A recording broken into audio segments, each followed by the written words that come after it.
secundarias, identificar las principales alteraciones semiológicas del pelo y las uñas y aplicar la regla ABCDE para la detección temprana de lesiones de riesgo. Reconocer los criterios clínicos de una derivación oportuna al dermatólogo. La piel es el órgano que tenemos todos a la vista. Es el órgano de mayor extensión y accesibilidad del cuerpo humano. Su exploración no requiere instrumental complejo, pero sí un método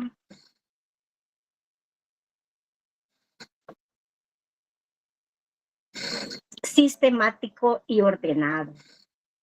Numerosas enfermedades sistémicas tienen expresiones cutáneas, enfermedades endocrinas, autoinmunes, hematológicas y oncológicas. Y el cáncer de la piel, en particular el melanoma, es potencialmente prevenible y curable si se detecta a tiempo.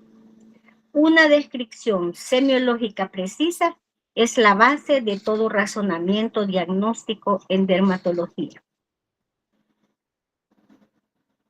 Es el único órgano que está a nuestra vista y que nosotros podemos palpar, tocar, identificar.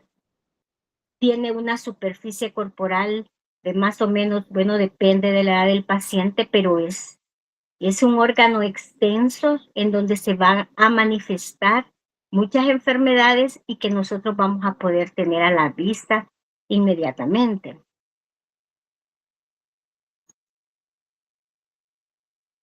La anamnesis, examen físico y técnicas de exploración. Acá tenemos la piel. La piel vamos a encontrar que está formada por 3 capas, la epidermis, que es la capa más externa de la piel, la dermis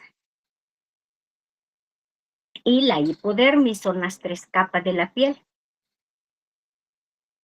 Y en ella encontramos las otras estructuras que se llaman las faneras, que acá tenemos los folículos pilosos, las glándulas sebáceas, las glándulas sudoríparas, las uñas y el cabello, ¿verdad? El cabello. Estas son las faneras y la condición de la piel. Y de eso es de lo que vamos a hablar acá. Cuando nosotros entrevistamos en nuestra historia clínica, en nuestra anamnesis, siempre vamos a preguntar cuál es el motivo de la consulta y la evolución de las lesiones. El motivo de la consulta nos va a decir, y la evolución, si esto es algo agudo o es una lesión crónica. La evolución, el tiempo, cuando inició. En una ocasión me dice una señora, esta mancha me inició cuando nació mi hijo. Ay, ¿que su hijo cuántos años tiene? Tiene 30 años. O sea, cuando inició mi niño, dice, porque para las mamás su hijo siempre va a ser su niño. Pero eso tiene cuántos años. Debemos de preguntar siempre el tiempo, desde cuándo inició la mancha, su progreso, cómo ha evolucionado, si se ha extendido, si se ha generalizado. Los síntomas asociados. Vamos a preguntar si hay presencia de prurito, dolor, ardor y sangrado asociado a la lesión. Síntomas asociados. Antecedentes familiares. ¿Hay antecedentes de cáncer en la piel en la familia o de enfermedades dermatológicas? Como, por ejemplo, la dermatitis atópica, que dice, no, mi esposo así es, el otro niño también padece de alergias, y hay antecedentes patológicos en la familia. La forma de inicio y la progresión. ¿Cuánto ha cambiado la lesión? y en cuánto tiempo ha evolucionado. Antecedentes personales. Si estamos expuestos a la exposición solar, a fármacos, a alergias o a neoplasias previas. Y antecedentes ambientales. La exposición ocupacional, viajes recientes, factores ambientales, viajes, por ejemplo, a la playa donde ha habido exposición al sol o a exposición a algún componente químico. Todos esos antecedentes son importantes. Entonces, la historia debe de ser acompañada de todos estos detalles. Las condiciones y las técnicas de exploración. Debemos de explorarlo en un lugar donde haya luz natural o una luz blanca adecuada para poder apreciar las lesiones. Debemos de tener el paciente con una exposición completa de la piel, respetando el pudor del paciente. Pero sí debemos le dice, tengo esta lesión en el brazo. O sea, llega y nos enseña una lesión en el brazo, pero nosotros tenemos que evaluar todo, porque tal vez no nos quiere enseñar que las tiene en otro lugar del cuerpo, pero cuando es problemas dermatológicos tenemos que evaluar todo el cuerpo, siempre protegiendo sus zonas y con pudor, cuidando su pudor, poder examinar todas las áreas del paciente y realizar un recorrido sistemático céfalo-caudal buscando lesiones en cuero cabelludo, detrás de las orejas, en el cuello, en la espalda, y revisando pues uñas y pliegues. A la inspección, ¿qué vamos a describir nosotros? El color, la forma, la distribución y el tamaño de las lesiones. A la palpación vamos a describir la consistencia, la temperatura, la movilidad y la sensibilidad. Y vamos a encontrar si hay una diferencia al hacer presión sobre la lesión. Si hay diferencia, ¿verdad? Si nosotros deprimimos la lesión y la lesión disminuye o no disminuye. Diascopia. Y la luz de Wood, que es una herramienta pues que generalmente ya cuentan los dermatólogos, nosotros no tenemos, que es a través de una luz ultravioleta que permite identificar lesiones un poco de una manera más profunda. Pero igual que todos los órganos del cuerpo, vamos a describir empezando con la inspección, palpación, a la presión, ¿verdad? Y describiendo todos estos aspectos. Las lesiones de la piel se clasifican en lesiones primarias de la piel. Y tenemos lesiones secundarias. Las lesiones primarias, aquí tenemos la mácula. Una mácula es una mancha, ¿verdad? Es una mancha, un cambio de color en la piel, sin cambios en la consistencia de la piel. Y generalmente pues va a tener un tamaño menor de 1 centímetro. Vamos a decir, hay una mácula de color eritematosa, violácea, purpúrica, ¿verdad? Ahí empezamos a describir localizada en qué lugar. Aquí podemos encontrar lesiones como las cefélides, que son las pecas, el vitiligo, manchas café con leche, en la cual la piel no tiene cambios de consistencia, solo es un cambio en el color de la piel. La otra lesión es la pápula. La pápula ya es una lesión sólida, elevada, está circunscrita y tiene un tamaño menor de 1 centímetro y cuando resuelve la lesión, pues no nos deja cicatriz. Aquí tenemos las verrugas planas o unas picadas de insectos. Son características de las pápulas. La otra lesión ya tenemos una placa. La placa ya es una lesión sólida, elevada, en meseta, que es mayor de 1 centímetro, y generalmente pueden haber confluencia con pápulas. Aquí es algo muy característico de las placas de psoriasis. La vesícula. La vesícula es una lesión elevada de contenido líquido menor de 0.5 centímetros. Es una vesícula y acá tenemos, por ejemplo, las lesiones del herpes simple y la varicela.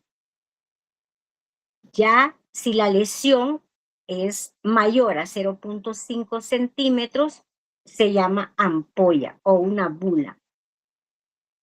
Acá, esto es lo característico de las quemaduras, que se presenta con lesiones líquidas mayores a 1 centímetro, las bulas de las quemaduras.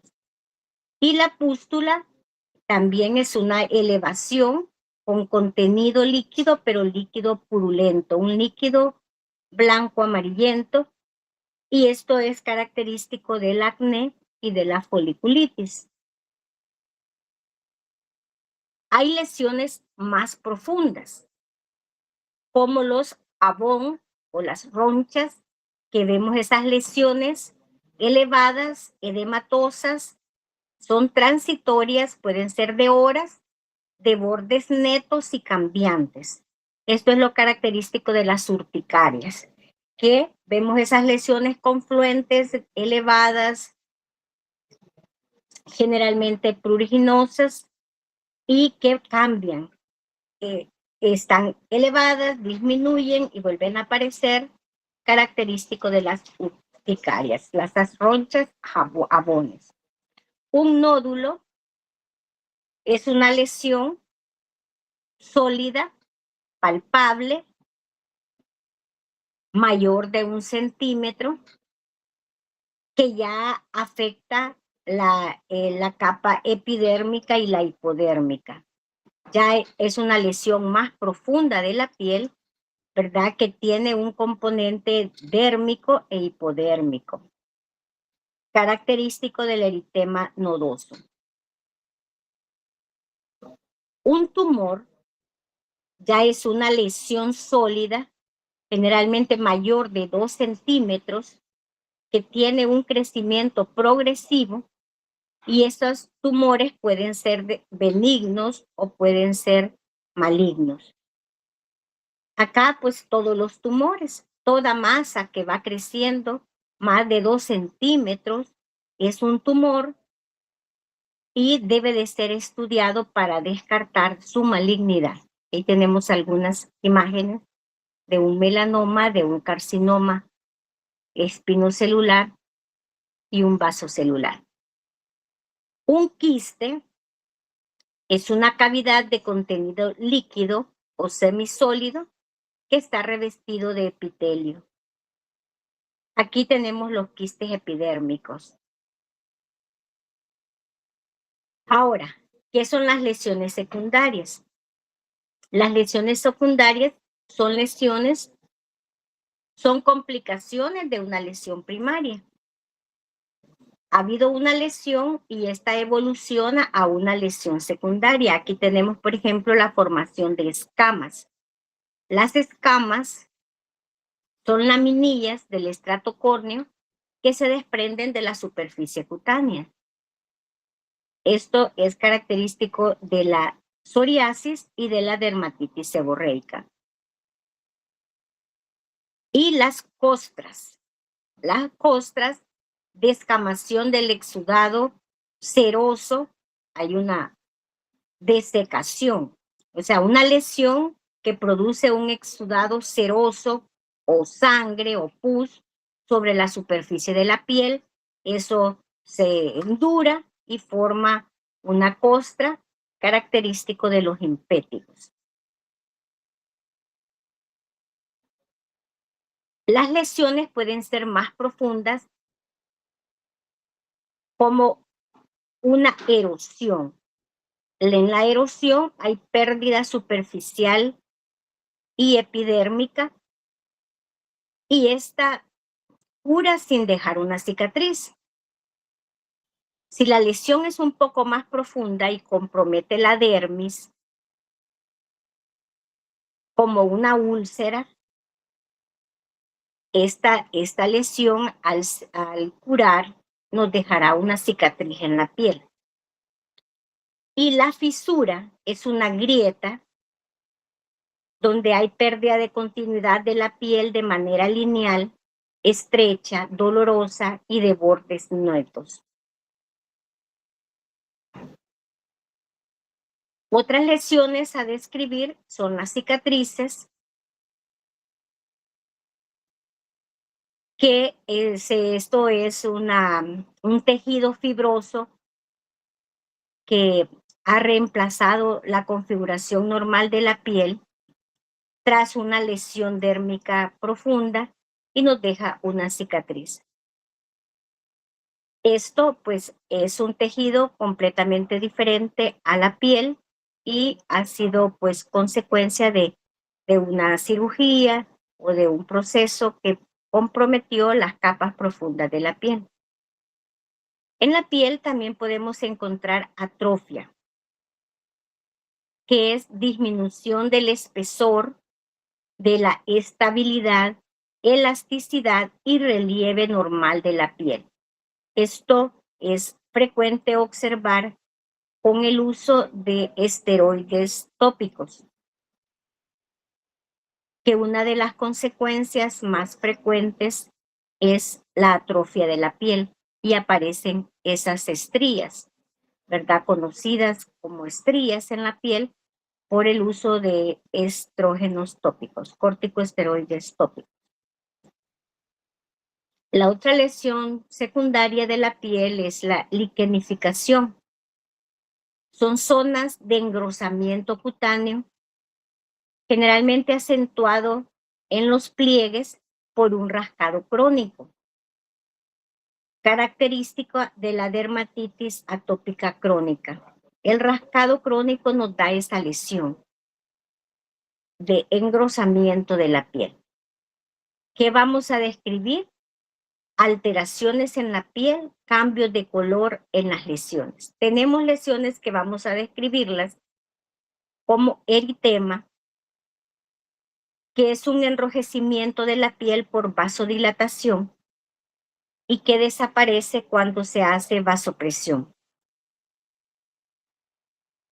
Púrpura. La púrpura son extravasaciones de sangre, las conocidas petequias o equimosis. Estas petequias no desaparecen al hacer la presión. Lesiones, vamos a decir, cianosis, es la coloración azulada por desaturación de la hemoglobina. En los niños es frecuente, en los recién nacidos o en los niños pequeños, describir acrocianosis. La acrocianosis es una coloración azulada en manos y pies cuando se exponen al frío, pero persiste con un color rosado en la boca y en la cara y en el tronco, y eso es acrocianosis y no es patológico. Cuando hay cianosis central es que hay un color cianótico en los labios, en la lengua, en el tórax. Eso nos está hablando de una disminución de la saturación de hemoglobina, de oxígeno en la hemoglobina, ¿verdad? Por desaturación de la hemoglobina. Así es que tenemos que hacer esa diferencia. En los niños es bien común describir acrocianosis y los padres se asustan mucho verle las manitos y los pies cianóticos, pero están activos con color rosado en sus labios, les medimos la saturación y está bien. A veces se presenta con las fiebres o en los recién nacidos o lactantes menores al descubrirlos. Otra alteración en la piel es la ictericia. ese color amarillento por depósito de bilirrubina, que hay que describirlo si está solamente en las conjuntivas o va progresando en los diferentes estadios de la piel. Algo muy importante en pediatría, la ictericia neonatal, pero también podemos encontrar ictericia con otros cuadros patológicos hepáticos. Y las discromias, aquellas zonas con hiperpigmentación o hipopigmentación localizadas y difusas, es decir, cambios en el tono de la piel.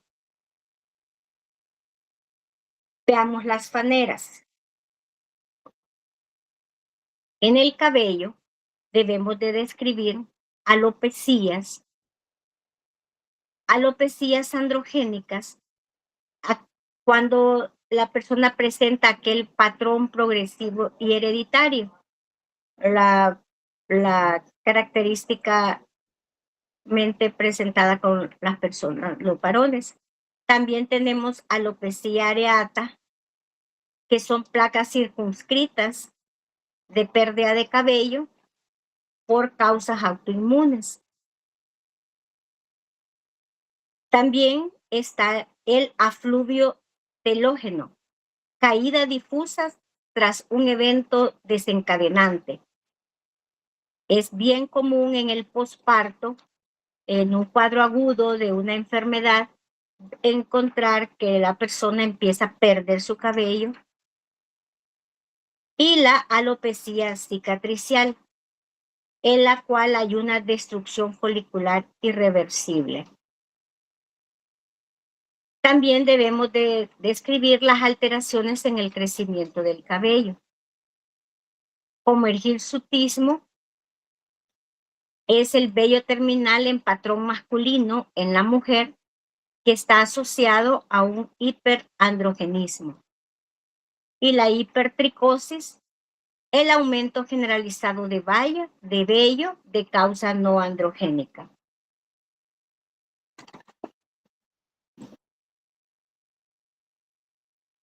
En las uñas, también cuando nosotros revisemos a los menores, a los pacientes, debemos revisar las uñas y tenemos estos hallazgos.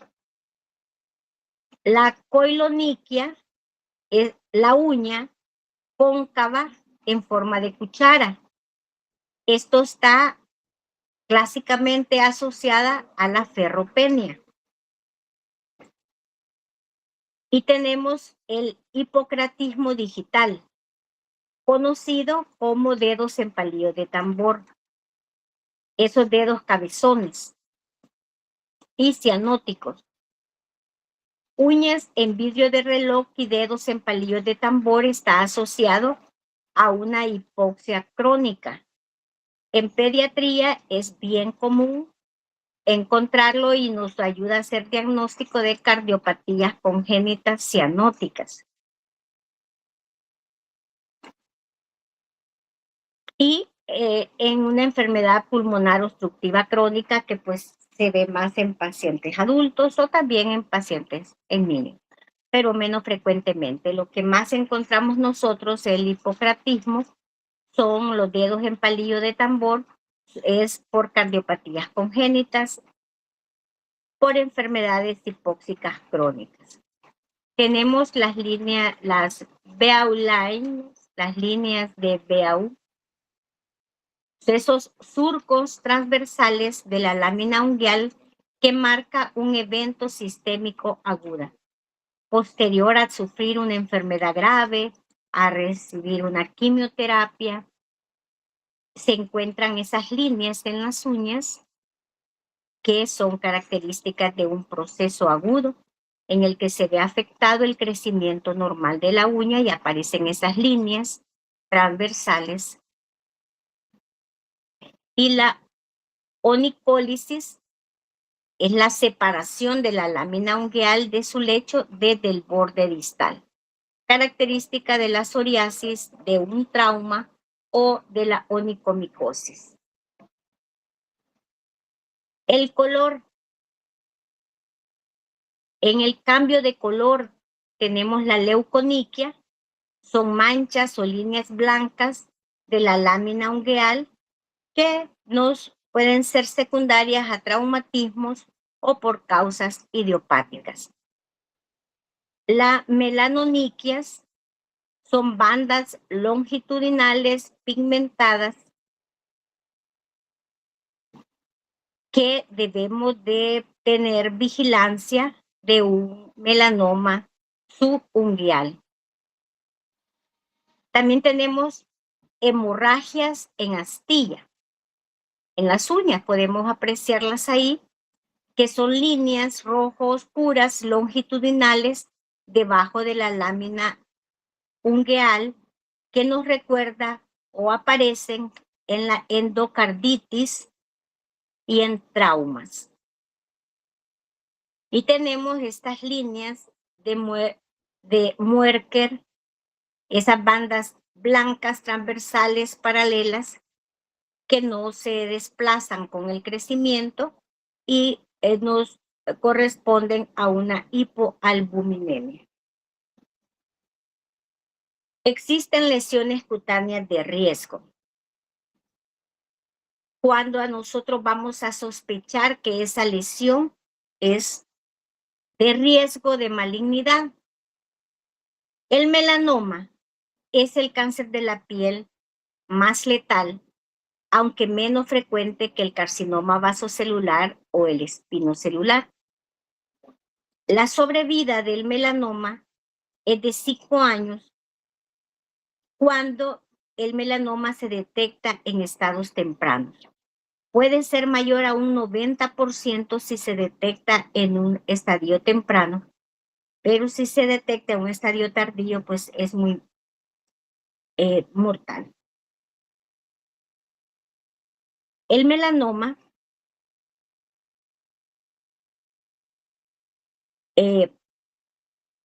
la regla es el ABCDE. Esta debemos de pensar, siempre que queremos saber si una lesión puede ser maligna, vamos a pensar en el ABCDE y también tenemos una F, ¿verdad? Son herramientas clínicas y simples para descartar lesiones pigmentadas sospechosas. Veamos en qué consiste la A. La A habla de asimetría. Al trazar un eje imaginario en una lesión, una mitad de la lesión no coincide con la otra. Los nevos benignos suelen ser simétricos y de forma redondeada u ovalada. Entonces tenemos la lesión, la partimos, trazamos una línea y el borde de la lesión debe de ser simétrica, redonda u ovalada. Luego vamos a describir los bordes. Los bordes son irregulares en las lesiones de riesgo, son irregulares, son mal definidos, dentados, festoneados o difuminados. A diferencia del borde neto, regular y bien delimitado propio de las lesiones benignas. La C es el color. El color, el heterogéneo dentro de misma lesión, es decir, encontrar una lesión que tiene tonos marrones, negros, rojos, blancos o azulados, combinación de colores en una lesión me habla de una lesión de riesgo. Los nevos benignos suelen presentarse de un color uniforme. La D de la lesión de riesgo es el diámetro. Habitualmente las lesiones de riesgos son mayores a 6 milímetros. Una diferencia práctica. El diámetro de un borrador de lápiz. Un lunar, una lesión hipercrómica que sea de un tamaño mayor que un borrador de lápiz nos debe hacer pensar en un melanoma y debe de ser uno de los criterios a considerar de riesgo. Y la E es la evolución. Cambios en tamaño, forma, color o síntomas como que prurito, sangrado, ulceraciones en semanas o meses.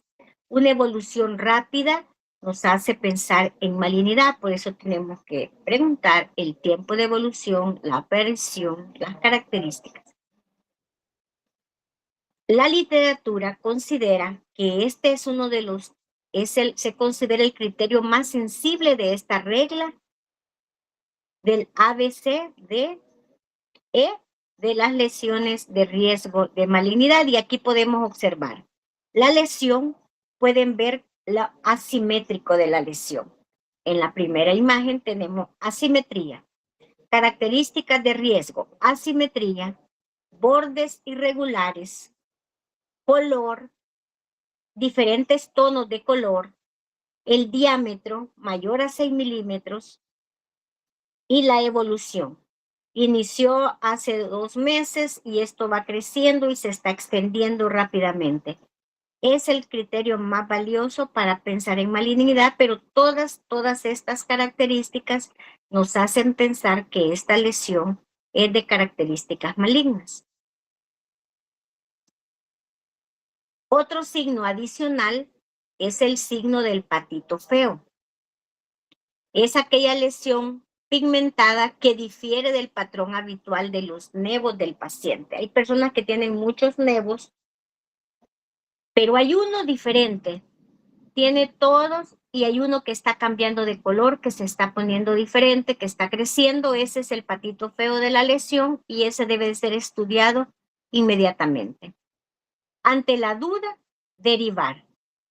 Toda lesión pigmentada, dudosa, debe de ser evaluada por dermatología para su seguimiento o biopsia. Ese es el mensaje muy importante con respecto a los signos de alarma con las lesiones hiperpigmentadas. Veamos la siguiente.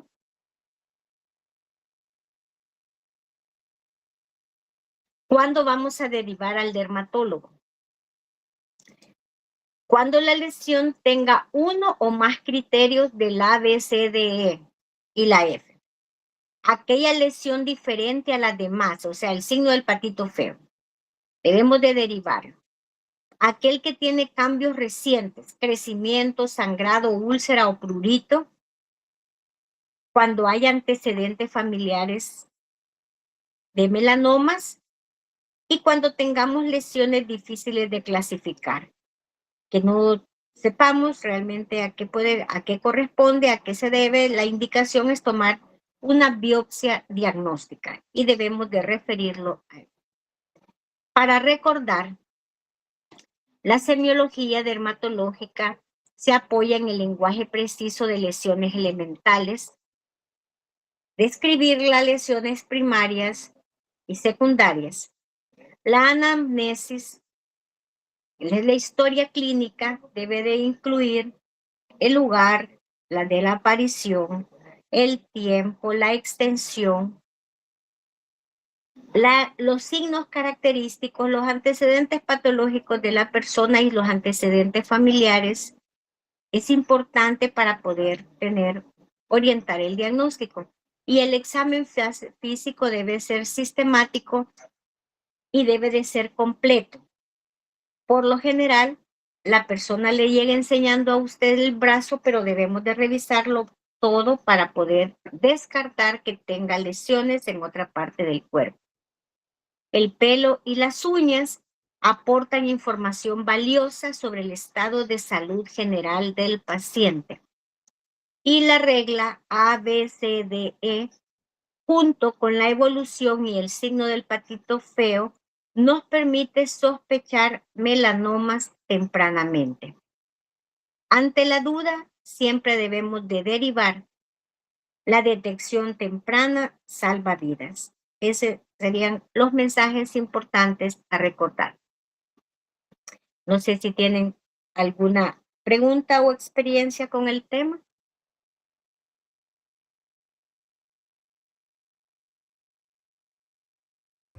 No, quiero hacerle una pregunta, doctora. Cuando usted dijo que los niños, o sea, los recién nacidos pueden nacer con acrocianosis, ¿a los cuántos días, por ejemplo, se deja, o sea, se quita ese trastorno?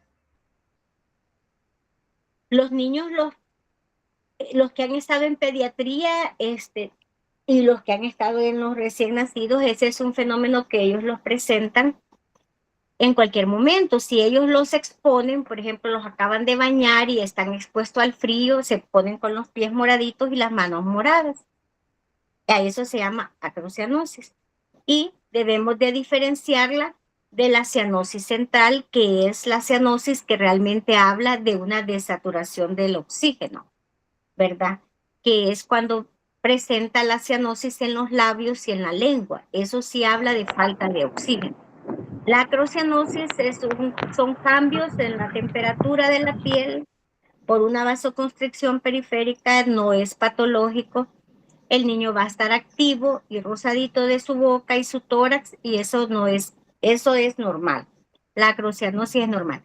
También cuando los niños tienen fiebres intensas, ellos están rojos del tronco, de la cara, y las manitos se les pueden poner moraditas y los pies, pero les medimos la saturación y está saturando bien, porque solo son cambios en la piel, en la vasoconstricción periférica, por los cambios que ellos pues todavía no regulan mucho, ¿verdad? Y pues, incluso nosotros también nos podemos poner moraditos de las manos y los pies si nos exponemos mucho al frío.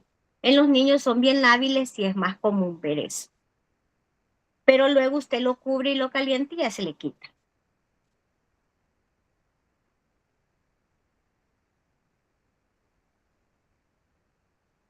Entonces la cosa es diferenciarla porque los familiares siempre le van a preguntar por eso, ¿verdad? No sé si alguien tiene otra pregunta. Sí, yo tengo una duda, doctora. De las líneas de Beugel que mencionó, que eran surcos transversales, pueden haber que sean longitudinales o verticales. Se describieron unas que eran verticales, horizontales, y generalmente menciona cuando ha habido pueden ser secundarias a un trauma o a una enfermedad que pueda tener, y a veces también no son patológicas, ¿verdad? Sí, gracias, doctora.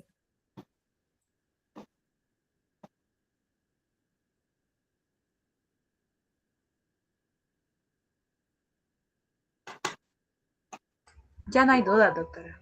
Ah, bueno. Bueno, ajá. No, perdón, doctora, fue error de dedo. Generalmente esas lesiones pueden ser secundarias a un cuadro agudo, en el cual realmente un cuadro, una enfermedad aguda nos afecta a todos, y así como alguien pues puede tener manifestaciones en el cabello, que empieza a caérsele el cabello, también puede tener en las uñas, ¿verdad? Lo importante es que estas lesiones nos orientan cuando ustedes vayan estudiando las diferentes patologías a saber que algunas enfermedades, esas lesiones están localizadas, por ejemplo, el herpes, la varicela, el herpes zóster, tienen características. Si usted, el herpes zóster le describe vesículas que recorren un nervio que comienza de la espalda hacia un brazo, y usted dice, ah, pues este es un herpes, ¿verdad? O sea, empezamos a describirlas y debemos de describir en la historia el momento del inicio, si están acompañadas esas lesiones de síntomas de, de otros síntomas sistémicos como fiebre, síntomas respiratorios, eh, para poder pensar en un proceso viral, en un proceso bacteriano, ¿verdad? En lo crónico de la enfermedad, cuando ya vemos esas lesiones secundarias, es que eso ya es crónico, o si es un cuadro agudo. Entonces, las lesiones, a medida que vayan estudiando las patologías, van a ver que todas estas lesiones de la piel son características de muchas enfermedades, y, y debemos de describirlas, examinar al paciente siempre con la menor cantidad de ropa para poder describirlas y encontrarlas, y nos orientan si encontramos una cicatriz, por ejemplo, que nos oriente a una cirugía. Nosotros tenemos que preguntar, ¿y esta cirugía lo han operado porque tiene una cicatriz? O si es una cirugía porque se hirió, ¿verdad? O sea, nosotros encontramos una cirugía, encontramos cicatrices, por ejemplo, los niños que han tenido, que han estado ingresados, los prematuros, los encontramos con lesiones típicas de haber tenido tubos de tórax, de haber tenido, entonces ese niño prematuro estuvo en la UCI, tiene cicatrices características de su historia, ¿verdad? Son lesiones que son características, usted lo ve y dice, bueno, este niño estuvo entubado, este niño tuvo un tubo de tórax, tuvo un cateterismo porque tiene esa lesión, o le ve una cicatriz en el pecho, a nivel del esternón, a lo mejor le hicieron una cirugía de corazón, le hicieron una cirugía, una anomalía congénita, porque a veces la gente no le dice qué, pero en la piel vamos a encontrar mucha historia de los pacientes. Encuentran lesiones que sugieren atopia y usted dice, bueno, si tiene atopia en la piel, puede tener atopia respiratoria, y entonces nos vamos orientando a cuadros característicos de algunas patologías y que están asociadas, ¿verdad? Así es que siempre describir las lesiones, su origen, y en la piel vamos a encontrar un mapa de la historia de las personas y de las patologías que está presentando, ¿verdad? Así es que eso era lo que quería compartirles. Muchas gracias. Gracias, doctora. Feliz noche. Gracias, doctora. Feliz Muchas noche. gracias, doctora. Feliz noche. Feliz noche.